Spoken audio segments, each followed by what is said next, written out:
Earth gets a lot of credit for being a Goldilocks planet, but honestly, it's kind of average. Massive stretches of it are locked under ice, baked by desert heat, buried in stone, or drowned in permanent darkness. So here's a thought experiment. What if there were a planet built from the ground up to be as good for life as physically possible? Not just survivable, but overflowing with more life and stranger life than Earth could ever host. Thanks to the growing catalog of exoplanets we've discovered, we now know of a class of worlds called super-Earths, planets bigger than ours, some of which may be even more livable than home. So let's use everything we currently understand about planetary science to design one from scratch. We'll call it Hestia, named for the Greek goddess of hearth and home. This is what the ideal planet for life might actually look like. Picking the right star. Step 1. Give it the right sun. And surprisingly, a star like ours isn't the best pick. Yellow dwarfs like the sun only last around 10 billion years, and they get hotter as they age, which means roughly 70% of the total window Earth had for supporting life has already ticked by. In a couple billion years, our own sun will make Earth unlivable. Red dwarfs are the most common stars in the galaxy, about 70% of them, and they can burn for trillions of years. Sounds perfect, right? Except they're dim.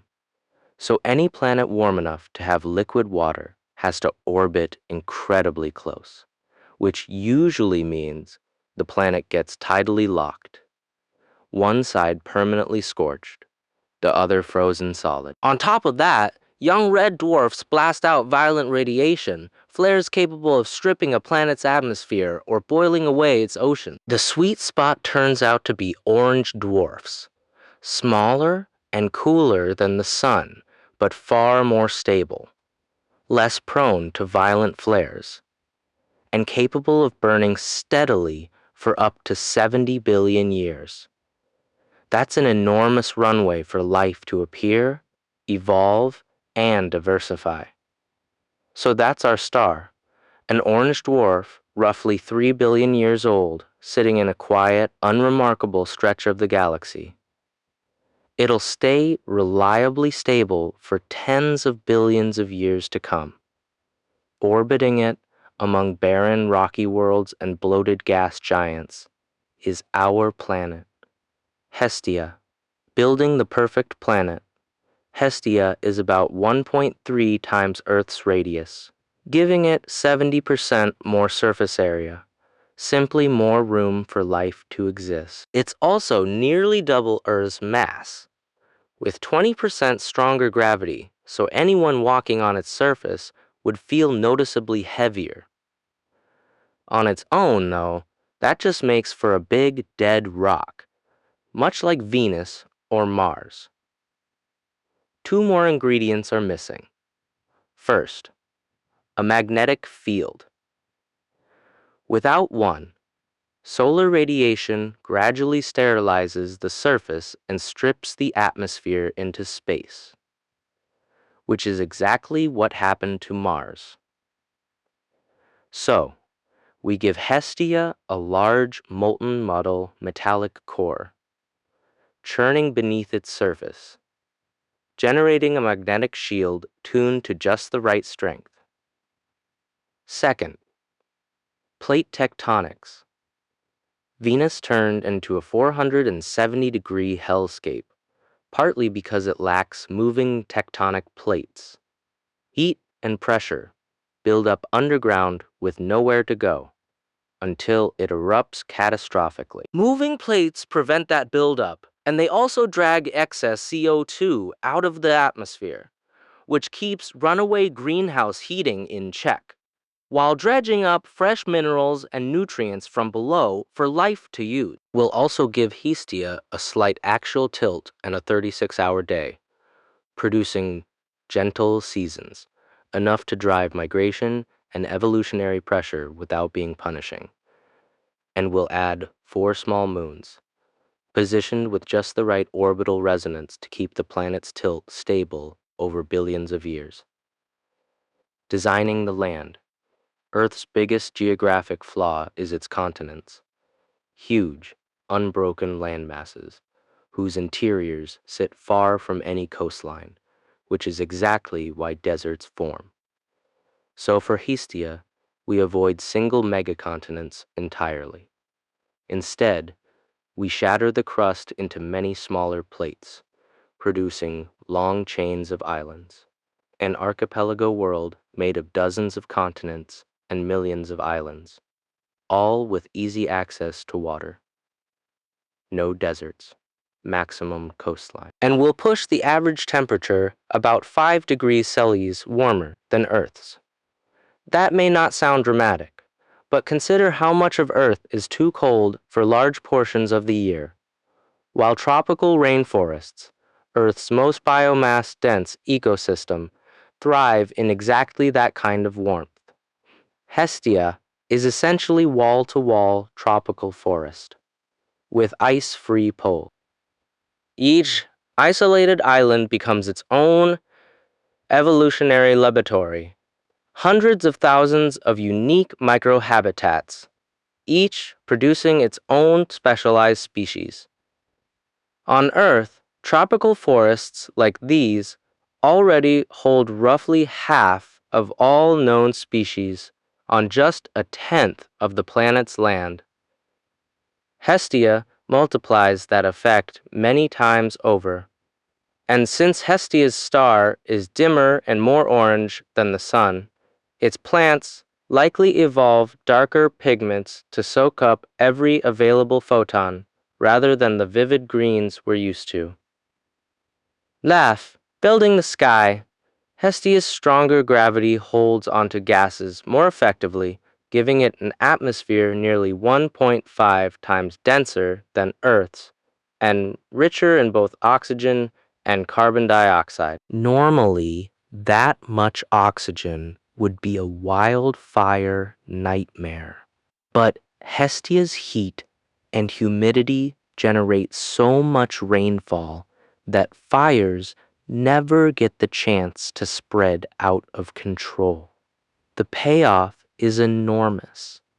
On Earth, animals that breathe passively are capped in size by how efficiently oxygen can diffuse through their bodies. With Hestia's oxygen-rich air, that ceiling rises dramatically, allowing for genuinely massive creatures.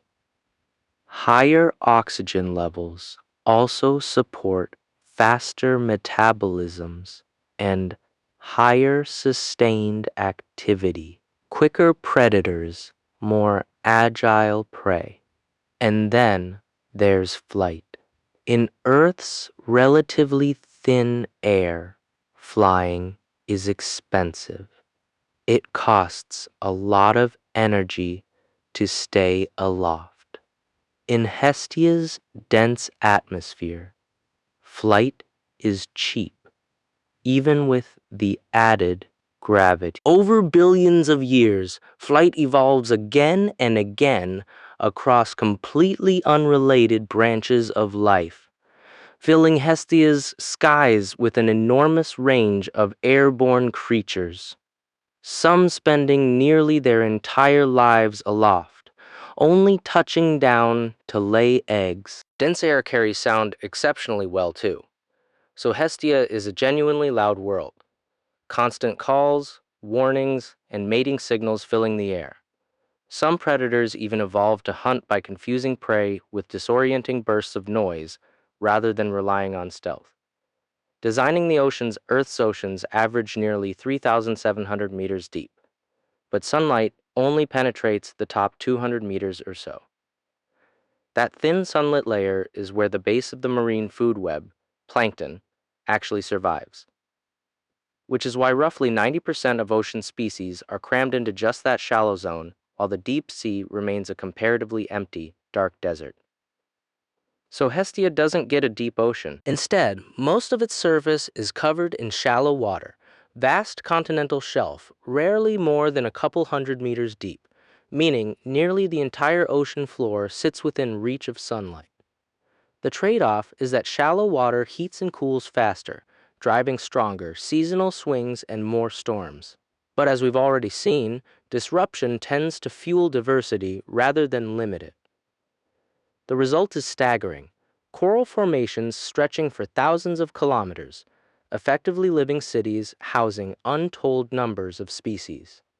Along their edges, kelp and algae forests rival rainforests in density and complexity. And then there are the coastlines themselves, the meeting point of land and sea, where nutrients mix and ecosystems collide. On Earth, coastlines make up only about 7% of total ocean area, yet host more than half of all marine life. Hestia's fragmented archipelago geography gives it roughly 45 times the coastline length of Earth, opening up niches for tens of millions of additional species. Earth, by comparison, hosts around 9 million known complex species.